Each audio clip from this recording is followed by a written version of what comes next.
My people, what is going on? It is WrestleMania weekend. We saw things kick off last night with SmackDown. I thought it was a pretty fun show. We saw big Bronson Reed win the Battle Royal, the Andre the Giant Battle Royal.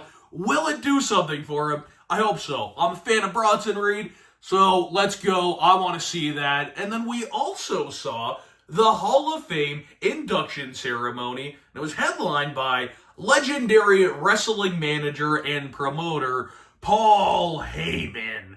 I love Paul Heyman. Here's the thing, a lot of fans are calling this maybe the greatest Hall of Fame induction speech of all time. They are saying that Paul Heyman delivered that, and who am I to disagree? I think it was a great speech. We're going to have to evaluate that with the other ones from the past, but personally, I thought that was a great speech, man.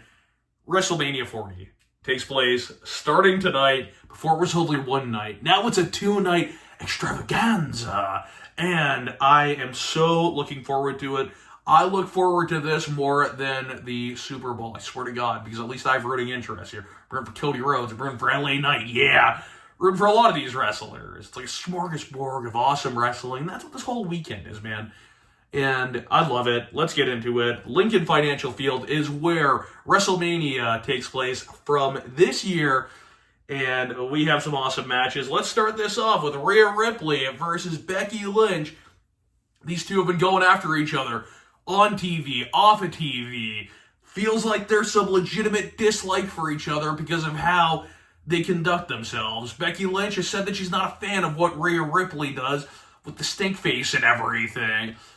Personally, I of course am a fan, but Becky Lynch is not. She says, hey, I've worked for so much, and that is a slap in the face to what I've done. So we're going to see a mix of styles here. Personally, I think Rhea Ripley retains, and the rumor is that Becky Lynch's contract expires in a few months.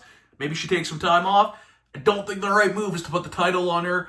Rhea Ripley's hot, and that in a couple of ways, but she is arguably peaking right now. Why end that? I just don't see that. So I think Rhea Ripley wins this match. This was a change last night. It was supposed to be Rey Mysterio and Dragon Lee taking on Santos Escobar and Dirty Dominic Mysterio, but Dragon Lee was attacked backstage. Who was there to be the replacement? Well, none other than Andrade. So I like this. Andrade finds himself on the WrestleMania card.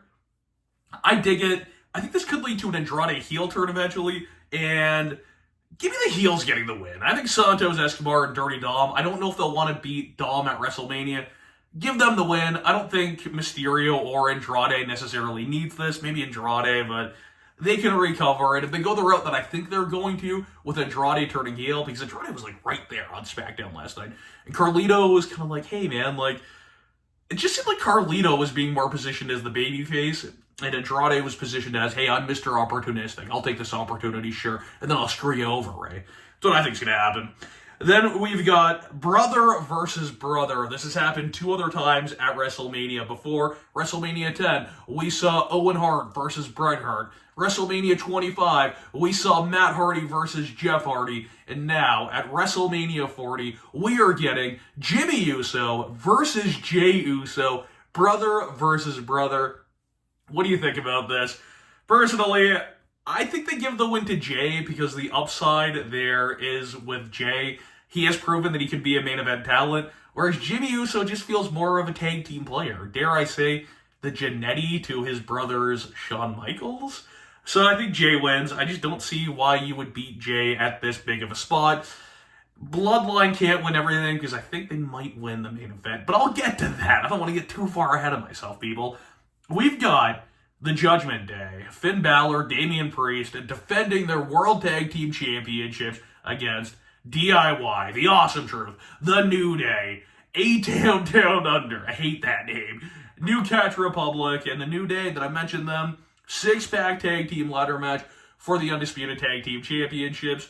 And me personally, I have to say that I think, why not just give it to A-Town Down Under? I know, people are going to hate this because some people hate Austin Theory and Grayson Waller. There's upside there. And I guess a lot of my picks are just having to do with the upside of the wins. I think this is the one that I'm going the most on the limb for, but I got a 1 in 6 chance of guessing right. I'll go with A-Town Down Under just because I like them and they could use it. I see them as the modern version of Miz and Morrison, which is crazy because they're kind of like them. Anyway, so I think they win. It wouldn't surprise me if the Judgment Day wins. Wouldn't surprise me if Awesome Truth wins, continuing what they're doing with Awesome Truth and the Judgment Day. Give me your thoughts. What do you think about that? And then we've got debut at WrestleMania for Jade Cargill. A return to WrestleMania for Naomi. We have got Bianca Belair, Jade Cargill, and Naomi versus Damage Control. That is a 6-women tag team match. Who will end up victorious in this match? I am hoping for... obviously, who was going to win? It's pretty obvious that Bianca, Jade, and Naomi are going to win this match because you can't beat Jade Cargill this early. Imagine if they did that. AEW does this massive undefeated streak with her. She comes into WWE, loses her first WrestleMania. It's not going to happen. So they're going to win, and you might see some dissension between Jade Cargill and Naomi and Bianca Belair. I could see it happening. They're very big personalities, and they are alphas. So we'll see what happens there. We've got, in a pretty big match, we've got Gunther going against Sami Zayn. Will Gunther's record-setting Intercontinental Championship finally come to an end at WrestleMania to Sami Zayn? I don't think so. I think Gunther retains. I love Sami Zayn. I'm a huge fan of his, but I just don't see it happening. I think Gunther wins this match, continues the reign, and we see... I wouldn't be surprised if Sami Zayn wins. I just think you keep building Gunther up, and I think there's a better opponent to take that belt from him, whether it be Chad Gable, or even a Braun Breaker, or Carmelo Hayes when he's ready to come up. Surprise win.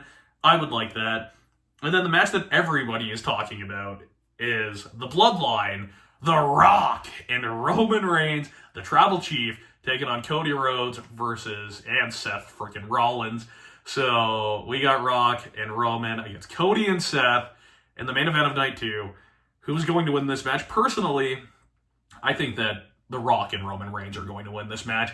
And they stack the odds for Cody Rhodes the next night. It's Bloodline rules in the main event of night 2 for Roman and Cody. And they stack it against Cody. And Cody obviously wins and finishes the story. But tonight, night 1, I think he loses. And I think that's part of the story, is giving some more adversity. And I just don't see The Rock losing at WrestleMania. I really don't see it happening, especially because I do think that he could lose to Roman Reigns in the future, title or not. So I don't think they beat Rock twice here in the span of what I think will probably be a year or maybe even 6 months. Imagine if they do Rock and Roman at SummerSlam. I don't think that'll happen. Apparently Rock's going to be filming a new movie soon. So I do think that he and Roman get the win. What do you think about this, guys? Yeah, WrestleMania tonight, man. This is exciting. I'm so excited about this. I can't wait, man. Give me your thoughts. What do you think about my predictions? Do you think I'll be right? I think I might go 5 for 7, to be honest.